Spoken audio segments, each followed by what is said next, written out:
नगर पंचायत भगवानपुर का 5 साल बेमिसाल जो समय निकला है, इसके लिए सम्मान आज हमारे ईओ साहब और स्टाफ के माध्यम से रखा गया है। जैसे ईओ साहब ने कहा भी है कि विधायक पार्टी नहीं है, सम्मान पार्टी यहाँ पर आज आयोजित की गई है हमारे चेयरमैन हमारी माता जी के लिए और हमारे सभी सम्मानित सभासदों के लिए।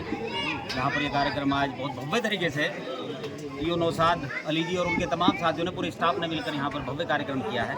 मैं इसके लिए अभिनंदन और स्वागत और धन्यवाद करता हूँ। और मैंने कहा भी मंच के माध्यम से तमाम अधिकारियों से अपने नगर पंचायत के बोर्ड की अवधि समाप्त होने के बाद भी ऐसी व्यवस्था न रहे, गरीब जनता के काम हो, सबका सहयोग हो और जितने भी भ्रष्टाचारी यहाँ इस प्रकार से अवैध कब्जेधारी यहाँ पर लोग हैं, उनकी नकेल जैसे हमने 5 साल कस के रखी है, उसी प्रकार से यहाँ ईओ साहब के माध्यम से और हमारे तमाम अधिकारियों के एसडीएम साहब के माध्यम से कसी रहे और सरकारी ज़मीनों पर बिल्कुल अवैध कब्जे न हो और गरीब आदमी की तमाम समस्याओं का समाधान हो। ये आग्रह हमने मंच के माध्यम से।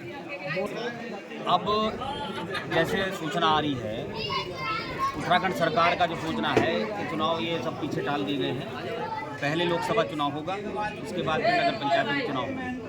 निश्चित रूप से सब लोग जितने भी बोर्ड के हमारे साथी हैं और तमाम सभी के लिए व्यवस्था रहती है, सब लोग अपना अपना प्रयास करते हैं। हमने शुभकामनाएं दी अपने साथियों को कि पुनः जो लोग इस व्यवस्था में वापस आने का प्रयास करें, वो निश्चित रूप से ऊपर वाला उनको कामयाबी दे। और हर प्रकार से अगर बोर्ड में भी बोर्ड की अवधि भी समाप्त हो गई है तो सुबोध राकेश और अपने तमाम साथी जनता के सेवक हैं। हम हमेशा जनता के बीच में थे, हैं और हमेशा रहेंगे और आने वाले समय में भी जिस प्रकार से हमारे माध्यम से यहाँ पर जनता के कार्य हो रहे थे, उसी प्रकार से भविष्य में भी निश्चित रूप से होंगे। ऐसा विश्वास मैं जनता को दिलाना चाहता हूँ। आखिर क्या होता है, पहले भी इस प्रकार की चीज़ें रही हैं कि कोई बड़ा चुनाव अगर आता है तो छोटे चुनाव को तरजीह नहीं दी जाती है, छोटे चुनाव को बड़े चुनाव के बाद कराने का काम किया जाता है। जिस पार्टी की भी सरकार होती है वो अपने अपने तरीके से चलाने का काम करते हैं। जहाँ तक मैं समझता हूँ फिलहाल जो वर्तमान सरकार है उनका भी ये सोचना है कि छोटे चुनाव जितने भी हैं उनको बड़े चुनाव के बाद कराया जाए। लोकसभा का चुनाव 6 महीने बाद हमारा होने वाला है, निश्चित रूप से उसके बाद हमारा चुनाव नगर निकाय का हो। जैसे कोऑपरेटिव के चुनाव भी रोके गए हैं, वो भी उसके बाद ही कर दिए गए। तो ये व्यवस्था कहीं ना कहीं इतनी सोच है कि बड़े चुनाव के बाद कराया जाए।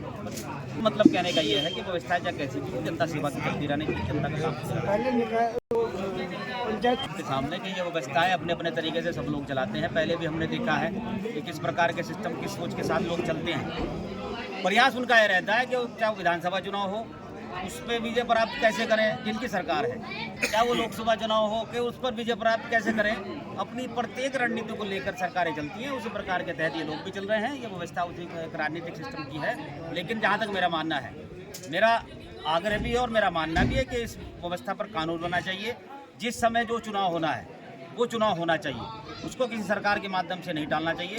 सरकार की व्यवस्था सरकार अपने तरीके से देखे, लेकिन अगर चुनाव निकाय चुनाव का समय आ गया है तो उसका चुनाव उस अपने समय पर हो। अगर कोऑपरेटिव का चुनाव आ गया वो अपने समय पर हो, अगर पंचायतों के चुनाव आए तो अपने समय पर हो। ये व्यवस्था निश्चित रूप से सरकार को बनानी चाहिए, किसी भी पार्टी की सरकार हो। सभी से हमारा विशेष आग्रह है।